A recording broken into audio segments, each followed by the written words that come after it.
This week's episode is brought to you by Blue Harvest Vintage. Are you a collector?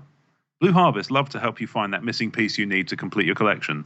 They have extensive stock of vintage Star Wars vehicles and mint-on-card action figures, as well as new The Force Awakens and Black Series items. Blue Harvest have Funko Pops, Lego, Dinky, Corgi, Matchbox and more. Everything a collector could possibly need. If they don't stock it, then let them know, and their knowledgeable staff will be only too pleased to help. Reach out to Blue Harvest on Twitter at Blue Harvest UK, Facebook, Blue Harvest Vintage Collectibles, or email at blueharvesttoys@gmail.com. This is Talk Star Wars, the official podcast of talkstarwars.co.uk.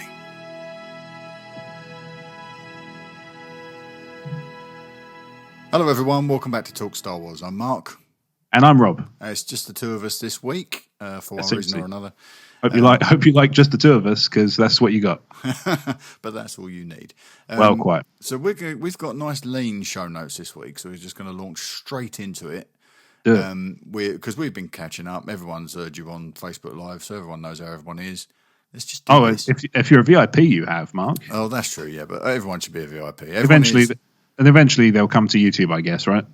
Yes, yeah, probably. Over the weekend, I would think. Sounds good. Yeah, but if you want to be a part of it, yeah, and then sign up for that VIP thing, it's awesome. It's well worth your time. Right, before we get started, we got one thank you at the top of this show, and that's to Andy Smith, who we mentioned last week from our Facebook page. Andy subscribed to the YouTube channel this week. Nice. So thanks for that, Andy. I hope there's some stuff on there that you are enjoying. And we are done with the social networks. It's been very, very quiet this week. It has. I found this across the board, across all my social media accounts everywhere are all they're all ticking over fine, but that's about it. Yeah. It's just a quiet week for it. No uptake anywhere really. I've had to sort of really drop hints to sort of generate some interest in emails and voicemails this week. So yeah, fortunately we have people we can rely on. But what we did get this week was a nice handful of reviews. Always nice. Last week's 5-star review was from Kevin Sibury, which was a really lovely review, and that made its way into iTunes. So I'm not going to read that again this week because we covered that last week. We have got two here, 2 5-star reviews to mull over. So, Rob, do you want to take that first one, mate? I would love to. So the first one is by The Last European. I'm not sure how true that is. I'd have to check my science. But the title is Impressive, Most Impressive, 5 stars. And the review reads, in a crowded field, this is my go-to Star Wars podcast. I'm late to the party, being a listener only since December. I'm working my way through it in order from the start, and I'm having to ration episodes. I enjoy it so much. Always insightful and enjoyable. These guys have made me evaluate and to interpret the saga in a new way. Isn't that lovely? That's wonderful, yeah. Really nice, very kind of you. I'd love to know who you are. I can't just refer to you as The Last European forever, and now you're part of our little family. Yes, indeed. Make yourself known, sir. I'm Adam. Absolutely. The second one is from Adam Starr. It's a 5-star rating again. So the best Star Wars podcast. I mean, that is, you're not burying the lead with that, are you? No, that is some high praise indeed. Yeah.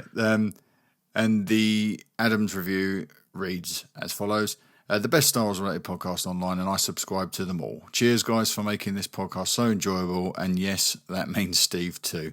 All the best at TSW from Adam in Brighton. So, Adam, cheers, mate. Yes, thank you very much. Awesome stuff. Thank you very much. Let's see you guys on the Facebook page. So, if you'd like to get your review read out on the show, then leave us a 5-star review in iTunes. It doesn't matter what store you're in. Rob will pick it up. He's got a handy little gadget for that. Indeed. And we have a thing called the wrong burgundy policy. So whatever you write in your review, we will read it. So if you want to promote something, stick it in there. It will get done. We promise. As long as it's clean. All right.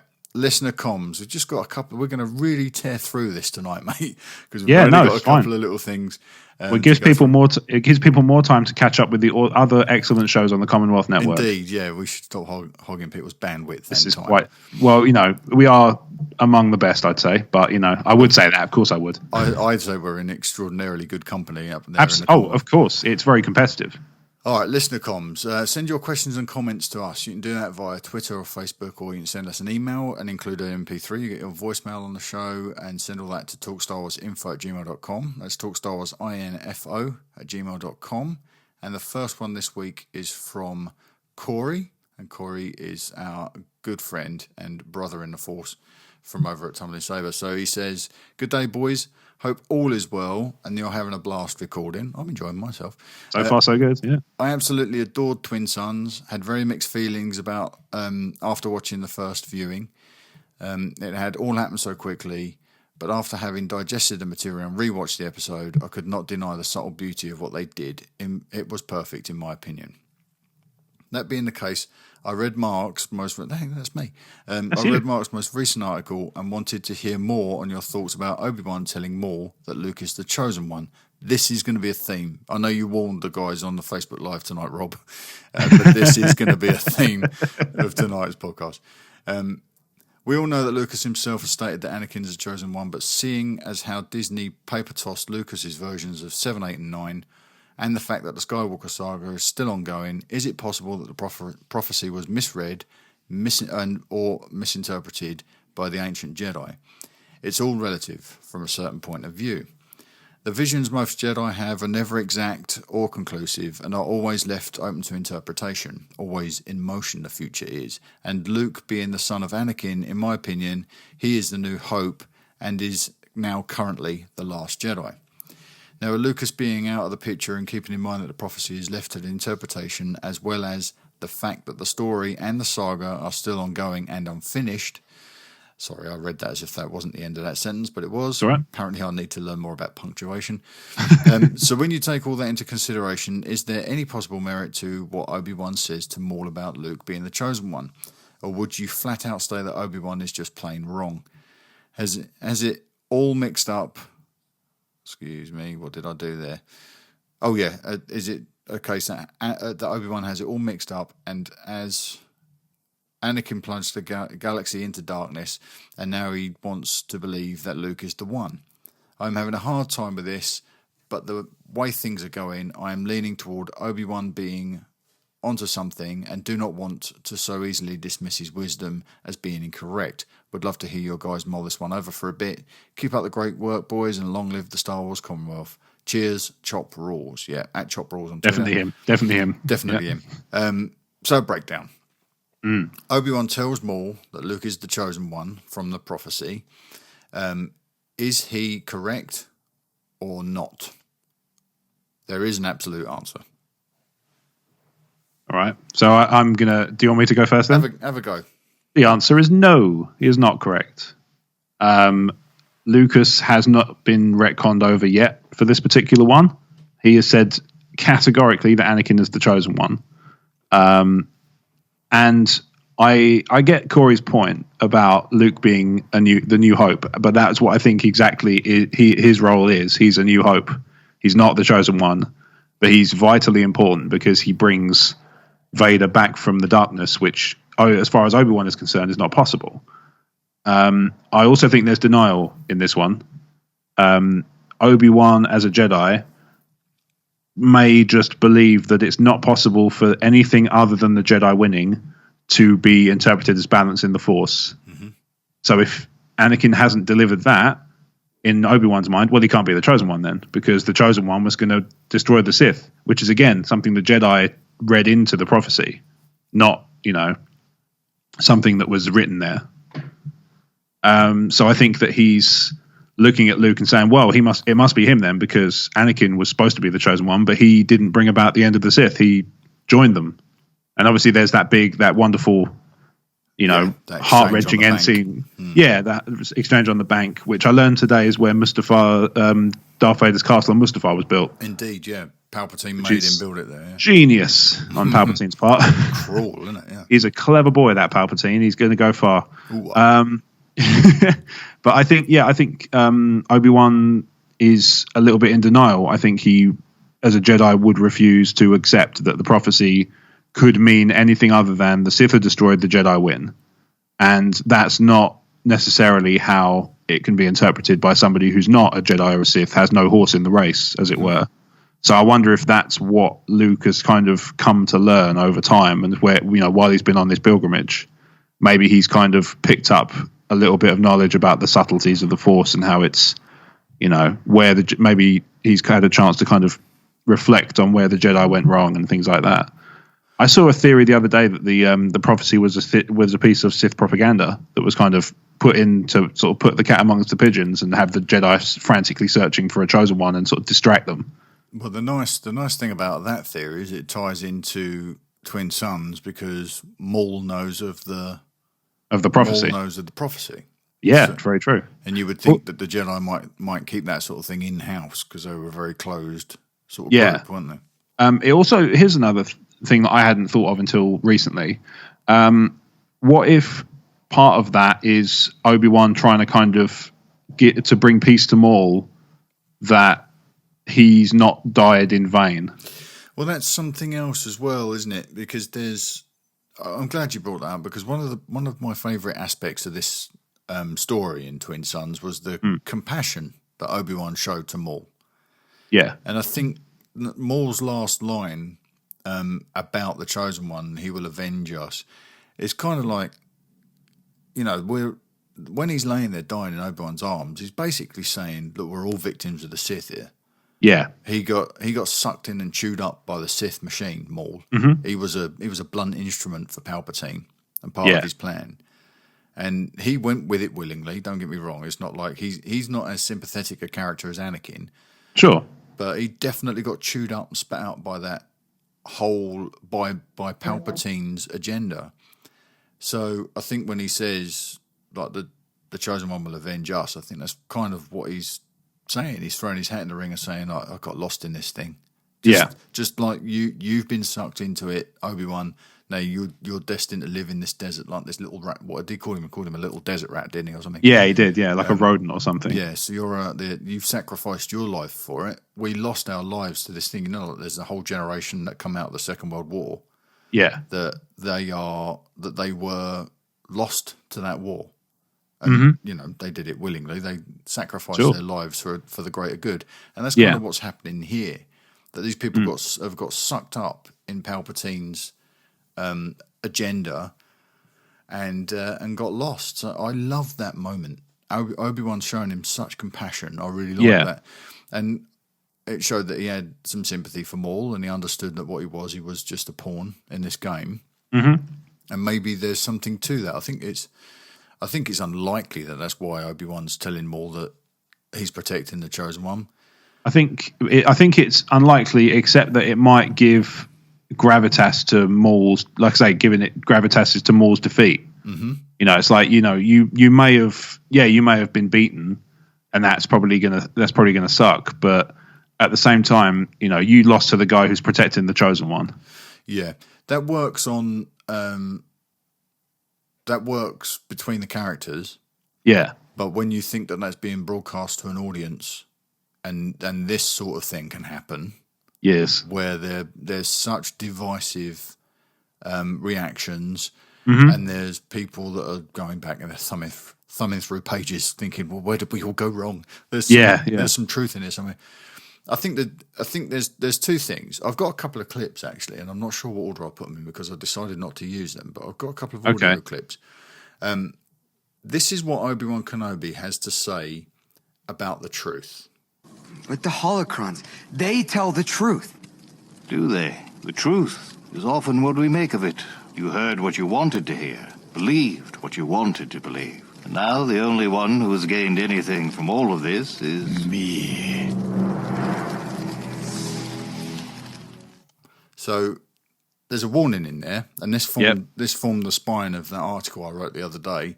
Mm-hmm. Obi-Wan's pretty much telling us, whatever's being said is only true from a certain point of view, and the point of view at question here is Obi-Wan's. Yes, and I think this is my take on this whole debacle now. Yeah, Obi-Wan saw Anakin die, essentially. Mm-hmm. Yeah, he knows that he's become Darth Vader. There's no denying that. But for all intents and purposes, the person he believed for years to be the Chosen One, died. You were supposed to join the Sith. You were supposed to destroy the Sith, not join them. That was his line, right? Mm-hmm. So he must think when he's weighing up the evidence. Yeah. The person I thought was the chosen one is dead. Yeah. But I've got this kid. Mm-hmm. I think Obi-Wan believes wholly and completely that Luke's the chosen one. Yeah. And it's not until, us in the God seat, we understand what's really going on. Mm-hmm. We see how this thing plays out. Anakin is the chosen one because he does come back from the brink. And you could say, I know that a lot of people don't agree with me when I say this. I'm not even sure I agree with myself. But if Anakin's role was to restore balance, he basically cleared the field. Because he destroyed the Jedi, and then he destroyed the Sith, and it gave everything a chance to reset. So where we are now in new canon, we've got a handful of Force-sensitive individuals, and we've got a new group of people rising up with their own agendas. Yeah. So maybe this chosen one thing's generational. Maybe, well, yeah, it's possible. And I think Tumbling Saber mentioned it as every 30 years there might be a chosen one to brought kind of promoted to the roster to exactly kind of even out what's been done. That's a voicemail. We got a voicemail from Kyle. It does seem. We'll cover it. It's fine. Yeah, I won't go into too much detail on that. But I think, like I say, my feeling on the chosen one hasn't changed since I watched the episode, which was awesome, by the way. And also, you heard it in that clip. What an absolutely outstanding voice performance by Stephen Stanton. Yeah. He is some kind of sorcerer.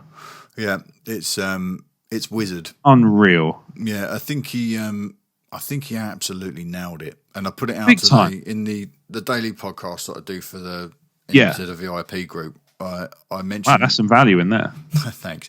I mentioned today that there's a news article later about Frank Oz and about Yoda, and there's another thing. I don't think I put it in the show notes. Actually, I did put it in the show notes about the exclusive Funko Pop coming out at Star Wars Celebration. Oh, what is it? We'll get there. We'll get there. All right, good. But sandwiched in between those two bits of news is my reaction to Stephen Stanton's Alec Guinness performance. Not impression, because it's way more than that. Oh, it really, big time. And I've decided now, I've convinced myself that we're going to get a Tarkin Tech version of Alec Guinness, Sir Alec Guinness, as Ghost Obi-Wan, and Stephen Stanton's going to voice it. Interesting. Wouldn't that kind of remove the need for Ewan McGregor, or do you think they'd bring both in? It would remove the need for Ewan McGregor. Okay, that's a shame. Yeah, before Tarkin, I felt strongly that we needed Ewan to come back to do Obi-Wan because he was the best bet. But now I've seen what they can achieve with the Tarkin technology. Yes, I think an Obi-Wan Kenobi Ghost is very doable. Oh, I agree. Yeah. Well, with Ghost, you don't even need to get it as close as they did with Tarkin, do you? No, and it could be mostly voice. Yeah. It'd be really good. That would be cool. That would be awesome. So fingers crossed. We're going to get to the Funko Pop thing a little bit later. So we'll discuss this more in depth then, I would imagine. But well, Corey, that's our take on it. I think we're both completely committed to what George's original vision was. And speaking personally, I'm happy to stay with that until episode 8 does something to retcon it. If it retcons it and they do it right, I'm fine to move forward. Yeah, I mean, just because we're attached to what they've done up until this point doesn't mean we can't become more attached to something better. Yeah, I'm open to it if they want to. Yeah, if they want to change things up, fine. Absolutely. Okay, right. We've got a voicemail from Kyle at Tumbling Saber, brother of Chop Raws. They've been a busy family. They have, yeah. When they're not recording their own quality shows. Well, quite so.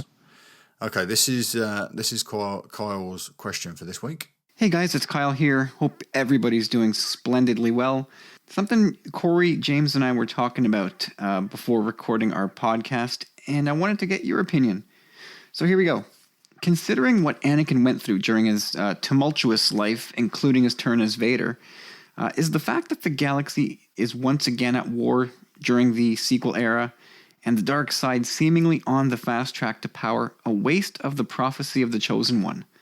The galaxy was, at peace for 30 years, maybe less, which is a relatively brief period when the First Order strikes at the heart of the Republic. So was the whole fuss about the Chosen One undercut by the current and, I presume, future events of the sequels? That's really about it.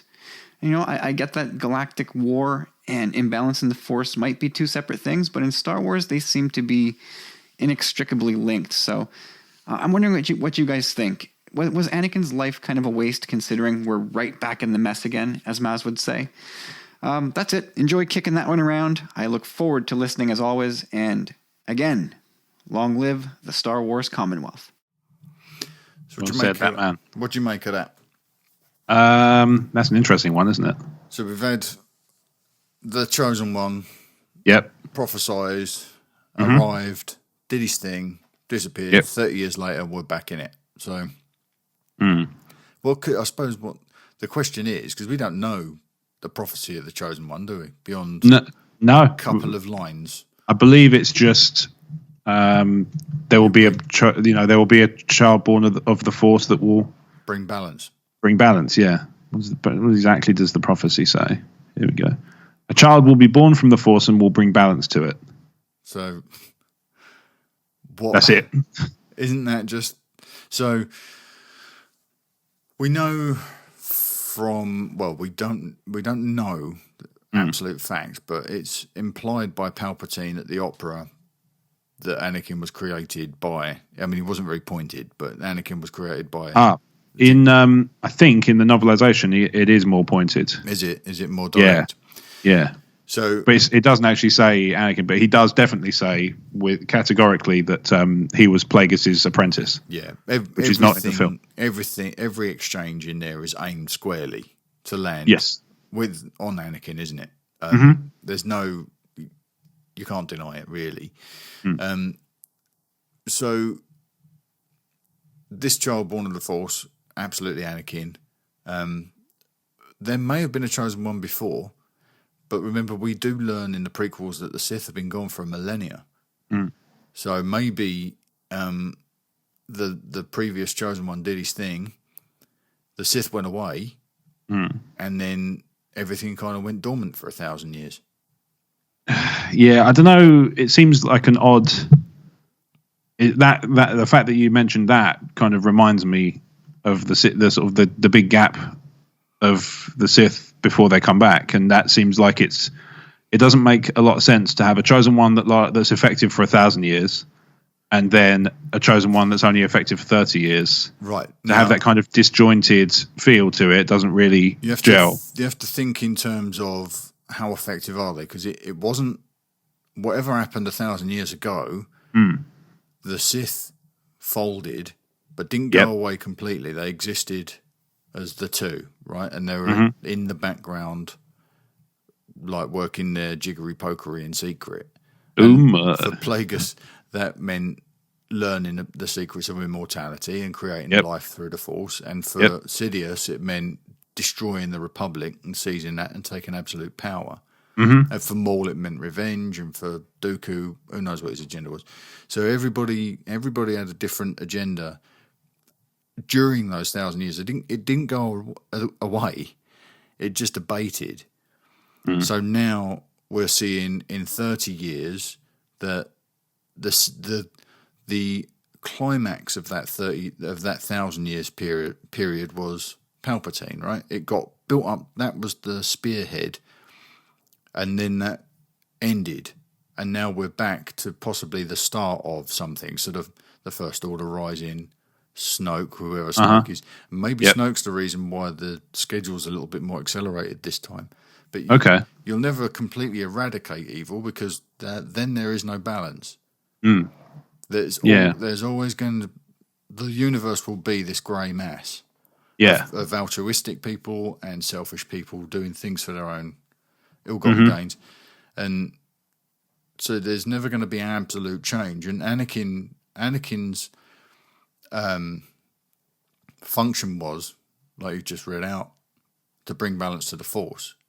He destroyed both the Jedi and the Sith, and then press the reset point, Because I never really thought of that. That's what he did. Now, for Yoda, when he's sitting there saying this prophecy may have been misread, Yeah. you don't know if he's saying maybe it's not Anakin, maybe it's someone else, or maybe this guy isn't here for us. Mm-hmm. You know, maybe his function is to restore balance everywhere. Yeah. Because the Jedi, by the time of the prequels, they're pretty much blind. They can't use the Force. They're a bit bloated, a bit kind of, they're a bit comfortable. They're political policemen. Yeah, they're complacent ultimately. They're sat on top of a Sith, a Sith temple, somewhere that Plagueis goes. Excuse me, not Plagueis. Somewhere that Sidious goes when he's Emperor to submerge himself in the dark side, to tap into its source. That's where he goes. That's right under the Jedi. Yeah. So you can't tell me that the Jedi that we saw, the Jedi that we're familiar with, are the actual raw version of what a Jedi should be. I think what Luke will become in the new movies is more likely going to be in line with what the real Jedi should be, because that's what he went in search of. Yes. I don't know. It's a tough one, isn't it? I mean, I qualify this by saying that I haven't read Empire's End, which is obviously relatively new. I haven't. So I don't know if there's anything in there that kind of leads to it. I don't think so. There is. I don't think there's much in there at all. I've listened to the Skyhoppers talk about it, and they've there was quite a bit decanted in there, but there was nothing that maybe I'll listen to them instead of reading it. It doesn't. Yeah, probably be more enjoyable. Yeah, maybe. It doesn't seem to shed any light, and I think they'll hold this for one of the films, one of the higher caliber outlets. I think they'll hold any revelation for that, and I do think there'll be a revelation there. But going back to the breakdown of Kyle's voicemail, is the fact that there was only 30 years of peace after Anakin brought down the Empire was a waste of a Chosen One prophecy. No, because I don't think we really understand what that Chosen One prophecy was. It might have been, like I was saying, destroy the Jedi and the Sith, wipe it out, and then let the universe go back to what it should be. And now, 30 years, it started, like, this evil has started to rise up again, but I think Snoke is a significant point in that. Yeah. See, he might be the one behind the prophecy for all we know. Not the one that told it, not like Trelawney and Harry Potter saying, oh, listen to this. But, he might be there saying, my master plan is I'm going to create this life, or I'm going to tell people how to create life. I'm going to set this series of events in motion so that the Jedi and the Sith wipe each other out. The universe is left open to me, or the galaxy is left open to me, and then I'm going to rock up and get it. That whole thing, everything that transpired in the first 6 Star Wars movies might have been Snoke's opening gambit. Yeah. Let's get the galaxy back to zero sum so I can come in and take control. Yeah. But who knows? Yeah. Indeed. Well, we've still got 2 more films to find out about. At least. Well, yeah, exactly. At least. At least 2. This could go on forever. It could be ever evolving. Sure. Absolutely. But it wouldn't surprise me to find out that Snoke was behind everything that motivated those characters. He's the puppet master. Everything that motivated those characters in the first 6 films set up the galaxy to be weak enough for him to maybe take control. And maybe that's what this trilogy is going to be. We're going to see this Snoke character slowly take control in whatever form that means.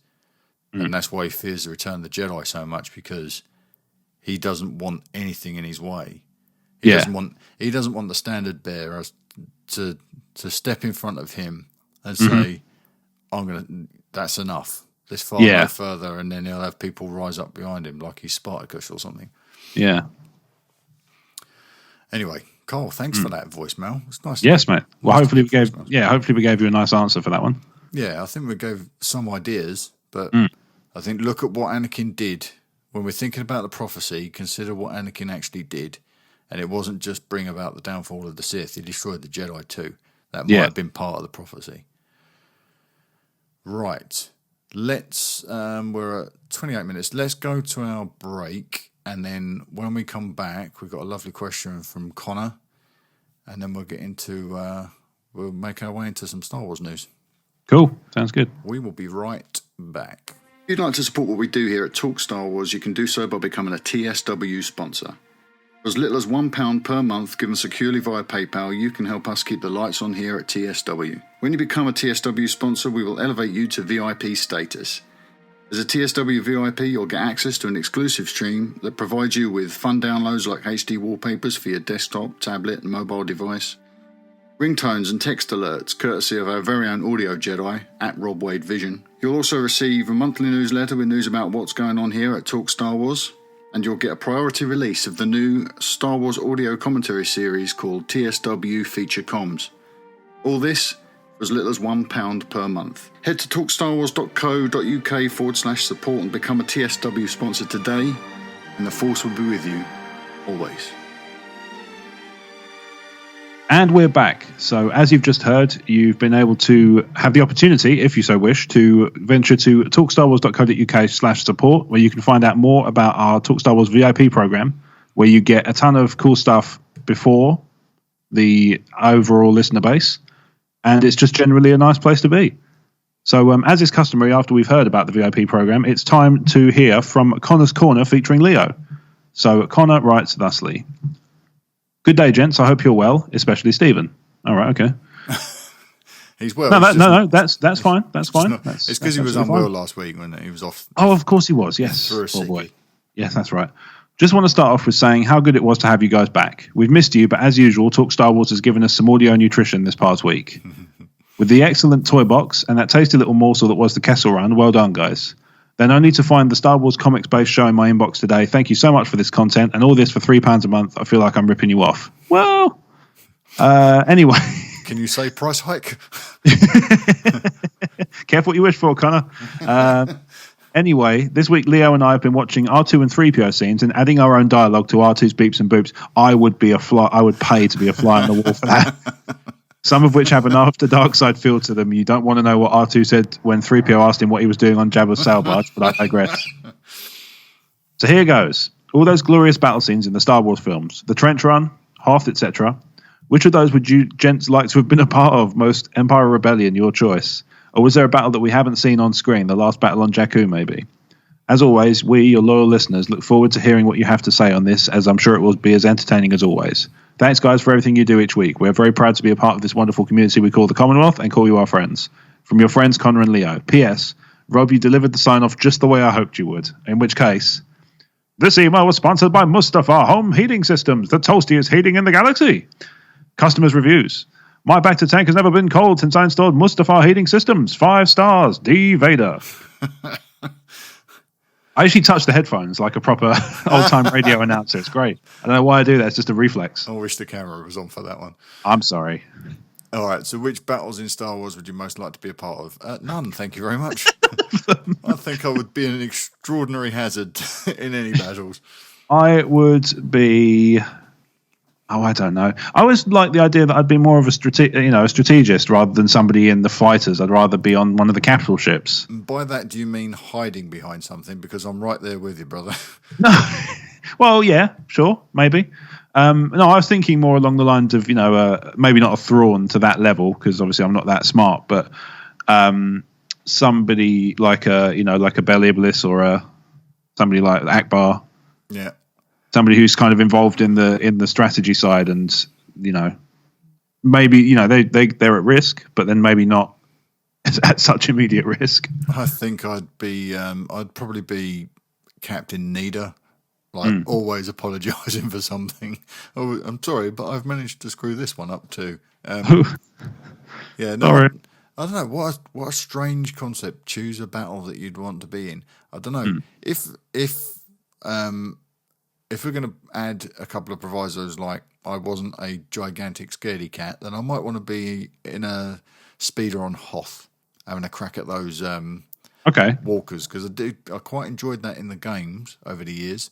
But yeah, I'm not cut out for that stuff. Battles are fought by much more competent people than me. So, should we have a little... What do you think the other guys would say Oh, What would Paul and Steve choose? Steve would be on the forest moon of Endor because he's a hippie. Oh yeah, he'd be going around cuddling giant trees and tiny bears. Yeah. Paul would go for something with the Jawas. Yeah, I guess it would be like some sort of, Tatooine or. He would get involved. There's no battle in Tatooine, is there? But he would get involved somehow in some sort of civil war between Jawas and Tusken Raiders.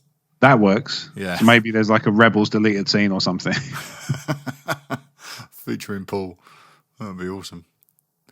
What a strange one. Connor, when you pitch these weird and wacky questions, I really want you to start attaching your choices for these things. Because that's the first thing I think. I wonder what Connor would choose when we read out any of these. Yeah, I'd like to hear your point. I'd like to hear your point of view as well, actually, Connor. So if you could reply back to that one with your point of view on this one, and then obviously the next one, that'd be groovy. Yeah. Yeah. I would say also. I hope that made sense. The raid on DS2, the space assault on Death Star 2 would be a good one to sort of go missing in, wouldn't it? In my own going, oh no, I'm taking fire, and then just shoot off. Half an hour later, I'm sipping some blue milk in the cantina. He's a prat. He's a prat. Oh, that's great. All right. I think we're done with that one, aren't we? I think we are. Oh, we're 2 men down. This is just going so quickly. I know. Okay, Connor, thank you for that. And yeah, like Rob said, more information on your questions. Yes. Your takes on it would be very, very welcome. Mm-hmm. All right, let's get our Twitter poll results out of the way. If it's even ended, let's have a quick look. We may be running too fast. Maybe going too quickly for the whole thing. Yeah. Tweets. Yep, it's all done. Okay, so last week's Twitter poll was, what will be announced at Star Wars Celebration's 40th anniversary panel? Because we've been told something's going to happen. Will we get the announcement that we're going to have a new Star Wars story? Or another Skywalker trilogy? Or will George Lucas recut the original Star Wars trilogy? Or will we just get the original versions of those films on Blu-ray? And the results are in. This wasn't a particularly popular one, this one. I think it's a little bit too much of a deep cut. Maybe. It went out. It only went out to 668 people. And from 37 votes, 62% believe we're going to get the announcement of a new Star Wars story. Okay. Which is probably the way I would go. That makes sense. That's probably what I went for. I'm not sure. Nobody thinks that George will recut Star Wars. 33% of people think that we will get the originals on Blu-ray. So, yeah. Watch this space. I will let you know as soon as I know, because I'm going to be there when it happens. Hopefully I'll get a spot in that panel. We shall see. Right, ready for next week's? Absolutely. Can you guess what it's going to be based around? I'm just going to let you tell me. Following the divisive line. Hang on, that's not right. Oh, right, okay. Let me just change the wording.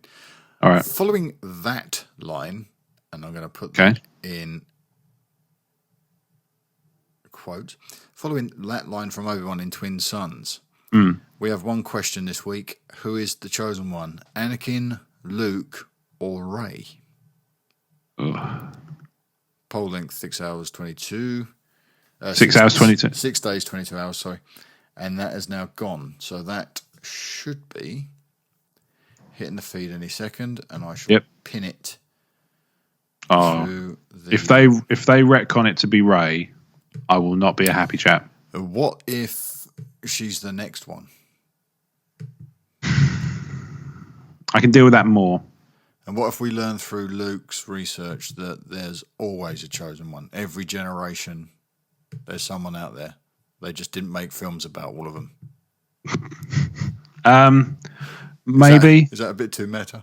That would depend on how they handle it, I guess. Yeah, especially if he turns around and says, "Yeah, they just don't make films about all of them." What? Anyway, I would love that as well. If he's the one keeps nodding at the camera, like Deadpool. He's like the fourth wall. Luke Skywalker's like the Deadpool of Star Wars. He just keeps turning to the camera and Right, it's a 50-50 split already Yeah. Oh, okay. between Anakin and Rey. Ugh. We shall see. I think we all know. I think we all know what the answer is. I think we all know, but I think again, denial is a factor, not just for Obi-Wan.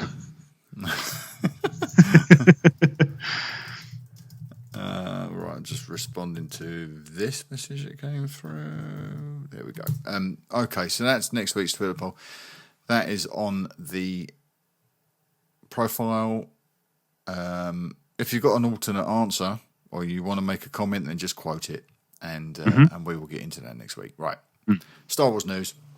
All right. So, Rogue One, a Star Wars story. Rogue One won itself a few gongs at the Empire Awards this week.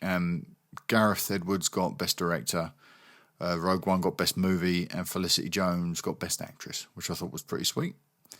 And whilst he was there, Gareth made a comment that he would love to return to Star Wars for another spin-off movie.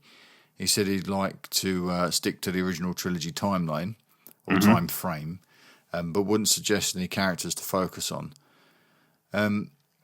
I've put in here what I would like, Rob. If you were going to get Gareth Edwards back to do another Star Wars film, what would you like him to focus on, do you think? I'd like to see him do another war movie either way.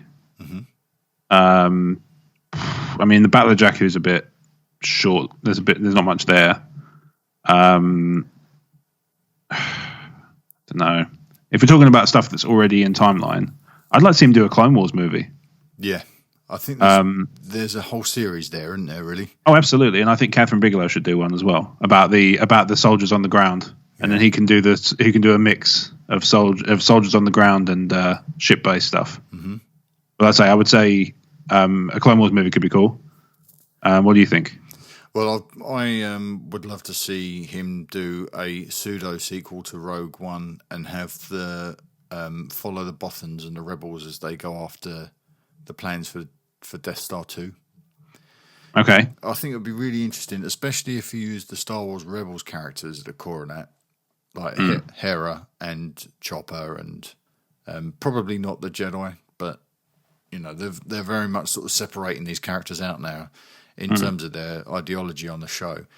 I would love to see Hera take the lead in this movie, so she would be our first real non-human lead character in a Star Wars movie. Yeah, that's true. Center stage, and she'd be a female lead, which is kind of in keeping with the current working method at Lucasfilm, which I wholeheartedly approve of. And you got that thing where it's going to pull in the diehard fanboys like us, and we get to see that story, but we know it's all a trap. We know that they're being led into that. It could be a good place to sort of close the story down for those Rebels characters in there. And when we know that the function they're performing is one that's pointless. Yeah. Cool, there's some speeder bike activity tonight, mate. Endor's buzzing tonight. It's the hot happening place to be. Isn't it just? Absolutely. Wow. Sorry, are you still there, mate? Yeah, I'm here. Oh, yeah. Sorry, I thought I'd cut you off then. Oh, no, that's fine. No, you don't get rid of me that easy. No. I'll just, as soon as I press a button and it's followed by silence, I thought, oh no, what have I done? So yeah, I would like that. The raid on the Death Star 2, or the raid for the plans of the Death Star 2 would be great, because we would know a little bit more about what's going on in there. Okay. A couple of good suggestions there, I think. Right. Star Wars Celebration. So we've got this little image which has moved on this version of the show notes for some reason. Okay. These are the guests that are going to be appearing at Star Wars Celebration. I'm going to say straight away that I'm jealous. Yeah. Jeremy Bulloch, Felicity Jones, Ian McDiarmid, Billy D. Williams, Peter Mayhew, Ray Park, and Alan Tudyk will all be there, along with Freddie Prinze Jr., Sarah Michelle Gellar, Anthony Daniels, Riz Ahmed.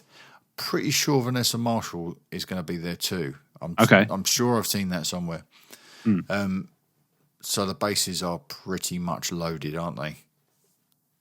with hot Star Wars talent.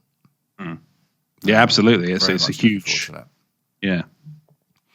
I don't know how many of these. I think sort of looking at Jeremy, Billy D, Peter, they'd probably be autograph mainly, I would think. I would have thought so. Yeah. But Felicity, Alan, Riz Yep. Ahmed, I think there might be some Rogue One, kind of like a Rogue One sort of debrief or something.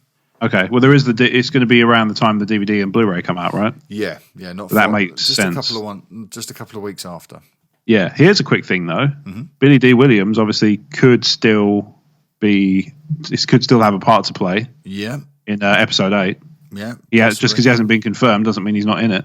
He could also be there to be on stage with Donald Glover.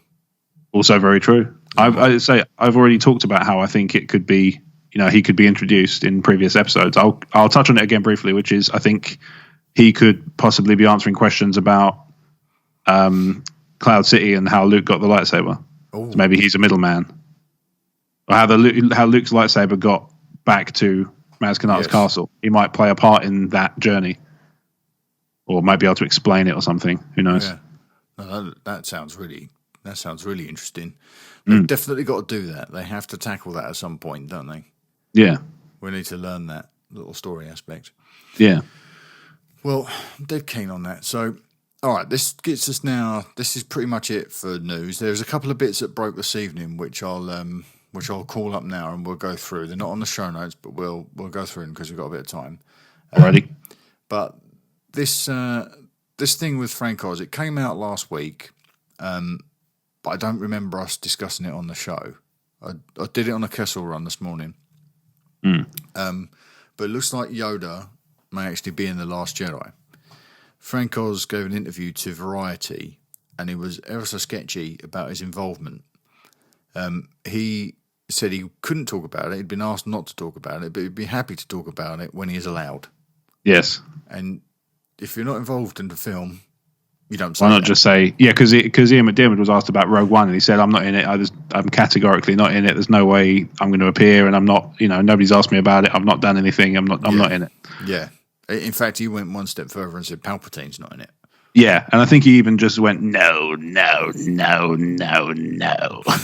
And then fired lightning out of his fingers. Yeah. They asked him the questions sort of quick fire and they were just like, are you in that? No. Are you in that? No. Just to tease that little performance out of him.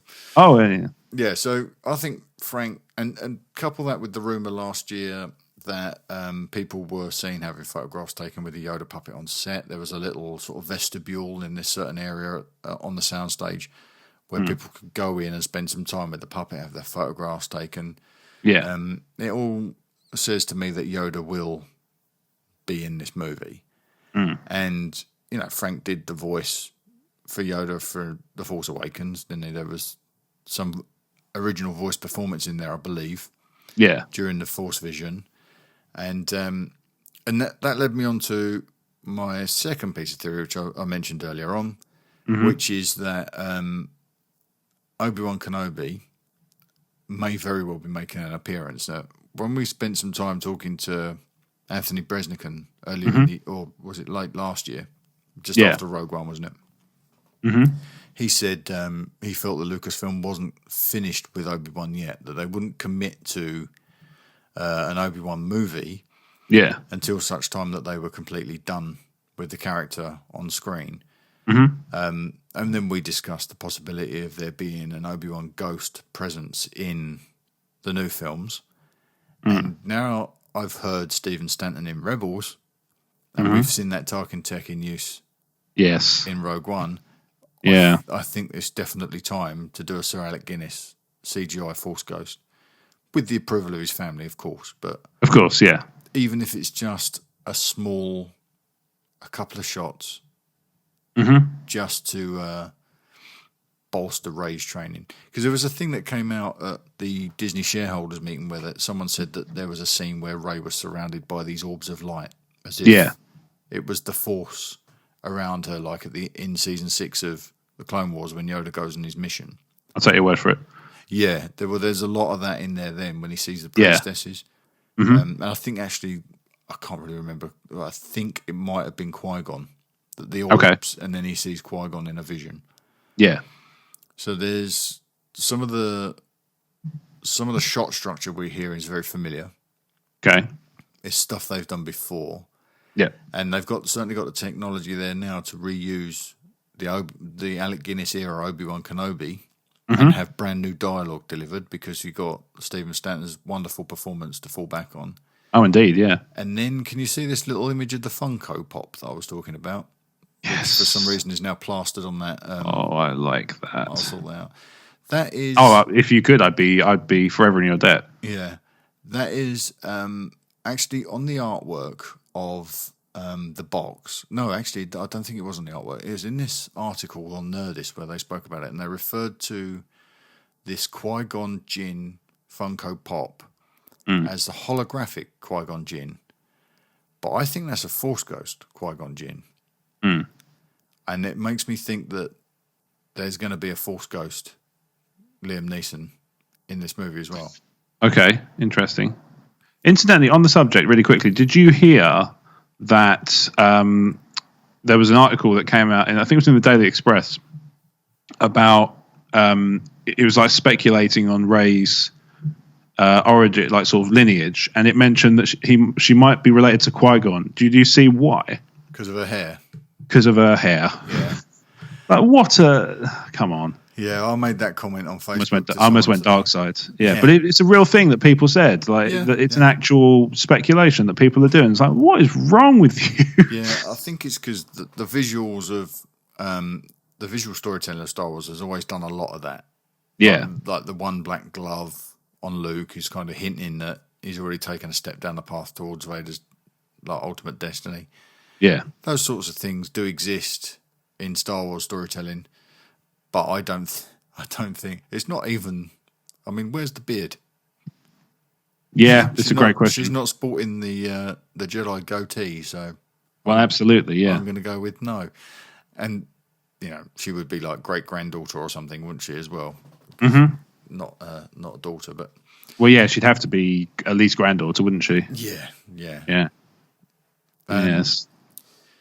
I do think because of what we've seen in the Ahsoka book, or what we read in the Ahsoka, or what Ashley Eckstein read to me in the Ahsoka book, Qui-Gon is there. When Obi-Wan's training, he reaches out and connects with Qui-Gon through the Force. Yeah. So he definitely exists within the Force, and it would be really nice, I think, if Rey could be trained and she'd have all these resources, and maybe they're all the voice of the Force saying the same thing, but it takes different forms from time to time.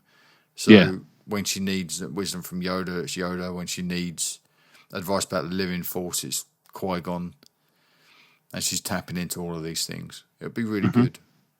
So it should be like Rocky with all these people in a corner. Everyone's got a certain function. Indeed. Really quick before we wrap up, something's just dropped on Twitter.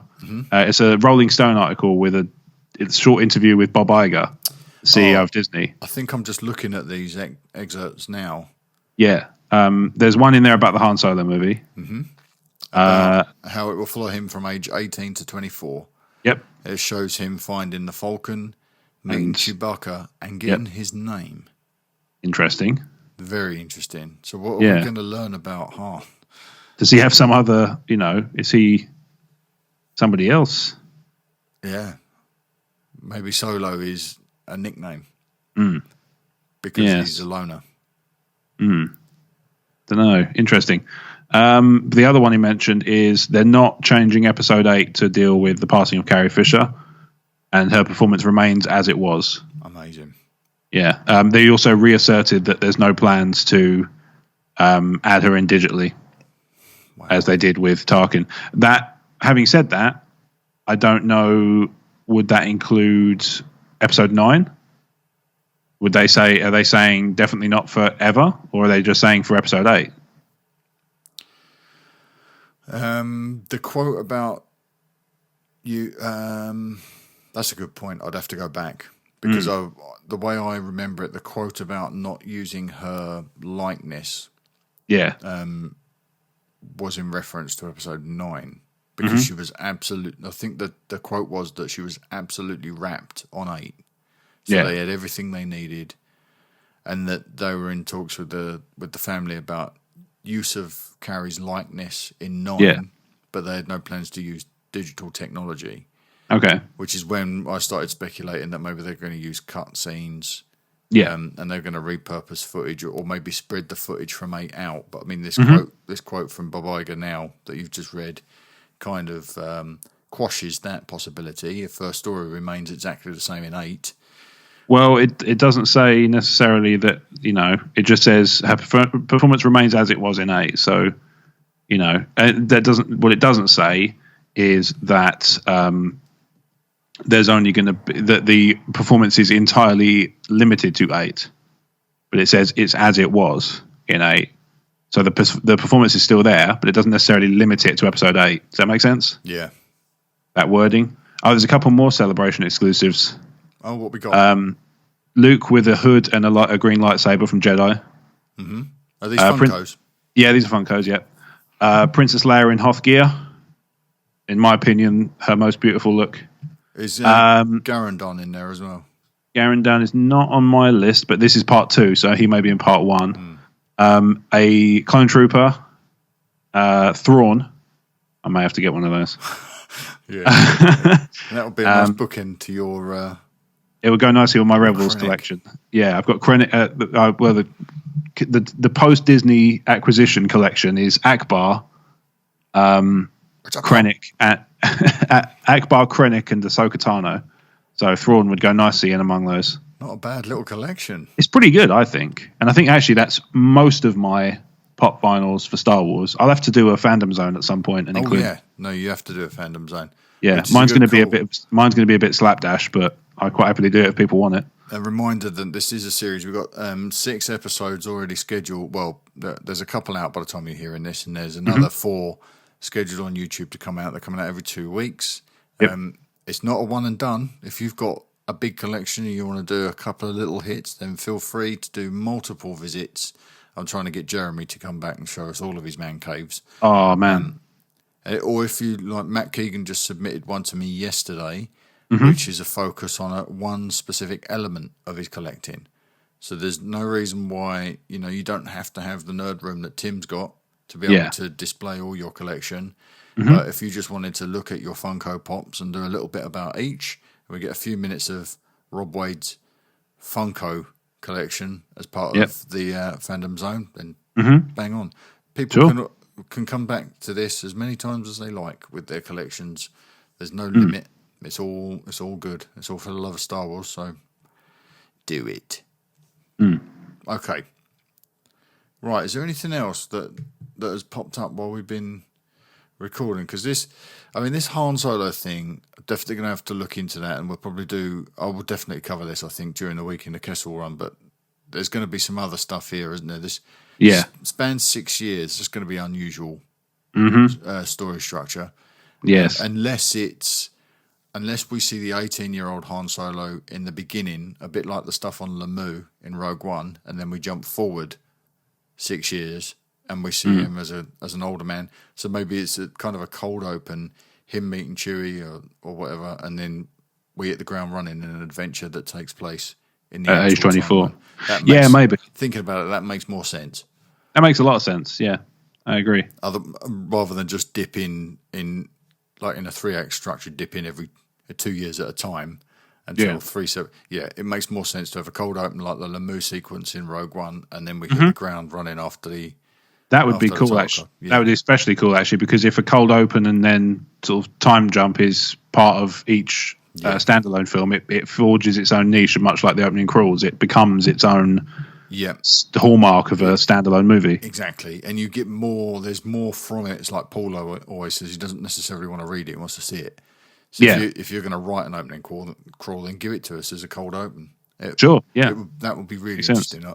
I'm sold. That's what that must mean. Okay. Cool. Yeah. Oh, dig it. Right. Okay. You ready to wrap up? I think we've done it. For the first time ever, we've got a Talk Star Wars episode done in an hour. Nice. Unbelievable. Oh my. All right. Let's get this wrapped up. So thank you for listening to Talk Star Wars again this week. I hope you enjoyed the new 1 hour format. This probably will never happen again. Don't forget you can head to iTunes, leave us that 5-star review and take advantage of the Ron Burgundy guarantee. Whatever you write in there, as long as it's clean, we will read it. So if you've got something to promote, do it there. You can email us your questions and comments at talkstarwarsinfo@gmail.com. It's talkstarwarsinfo@gmail.com. Or you can reach out to us on one of the many social channels, such as Twitter, Facebook, YouTube, Instagram, and more. With that said, dear Rob, where can people find you on the internet? So you can find me on Twitter and Instagram at Rob Wade Vision. I'm also on Twitter at Emotionally14, which is a website I run, which people have almost certainly heard me bang on about. Emotionally14.com. I've just given it a little bit of a small revamp, so it's all a little bit tidier, a little bit easier to find what you're doing, and hopefully people like it. So there's podcasts, YouTube, the occasional written piece, but it's all found at emotionally14.com. Awesome. You can find everything I do at talkstarwars.co.uk, and I am at talkstarwars on Twitter. I gave the store a little bit of a refresh this week. We now have a books page, which is talkstarwars.co.uk/books.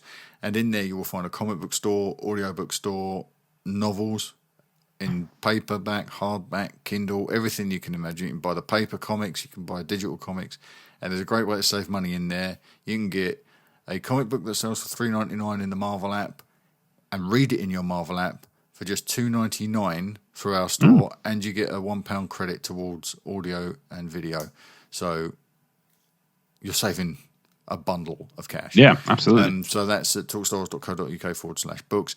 You will also find Robert Cast's pull list in there, his review of ongoing series at the moment, Dr. Aphra and Darth Maul. And we have recorded episode 0 of Talk Star Wars Comics. That's going to hit very, very soon. If you're a VIP, you've heard it. Episode 1 will follow shortly after that. We will always tell you at the end of the previous episode the book we're going to read for the next episode, so you can follow along if that's what you want to do. Oh, so it's like a book club? It's a bit like a book club. Oh, how lovely. There will be nothing under your seat, unfortunately. Unless no, that's you're fair enough. like that's a fair cat enough. or a gerbil and they like to sit under your seats, because then they might be there.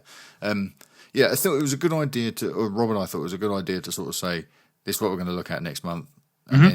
And if you want us, like we know the Darth Vader series is coming, if you want us to focus on that, you just have to send us an email at talkstarwarsinfo@gmail.com and tell us, or if you wanted us to go back and do something retrospective, I think there are people interested in us looking at the Lando book, then do that and we can come back and do specials, that sort of thing. This will be very interesting, and we are going to keep it kind of loose so it can become what it wants to become. I'm looking forward to seeing where it goes. Okay, the other guys, even though they didn't jump on tonight, you can find Paul at Movie Score News on Twitter and at moviescorenews.com. And you can find Stephen on Twitter at Stephen_Ware, and he is on YouTube as Wild About Nature. The guys at you're about to hear the announcement for the Commonwealth guys, but head to StarWarsCommonwealth.com, check out those great shows there.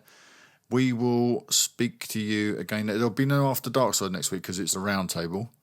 And then we've got a couple of other exclusives coming out Thursday, so there won't be an After Dark Side for a while. Anything else we need to cover, Rob? Or are we done? Look out for, hopefully, in the not too distant future, the next TSW Toy Box. Bang on. Nice. All right, everybody. We'll see you next week. Bye-bye. Talk Star Wars is a proud member of the Star Wars Commonwealth Podcast Network. Find us at StarWarsCommonwealth.com alongside The Tumbling Saber Podcast, the Generation X-Wing Podcast, the TSW Roundtable, the Skyhoppers Podcast, and the Nerd Room Podcast. Head to StarWarsCommonwealth.com and take your first steps into a larger world.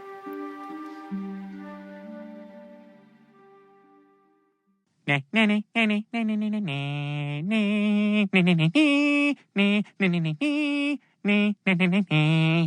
a wrap!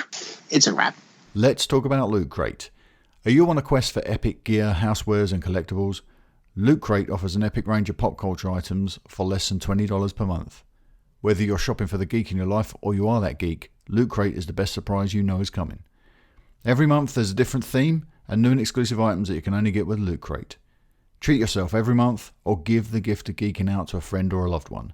You have until the 19th at 9 PM Pacific to subscribe and receive that month's crate, and when the cut-off happens, that's it, it's over. Make sure to head to lootcrate.com/TalkStarWars and enter the code TalkStarWars and save $3 off your new subscription today.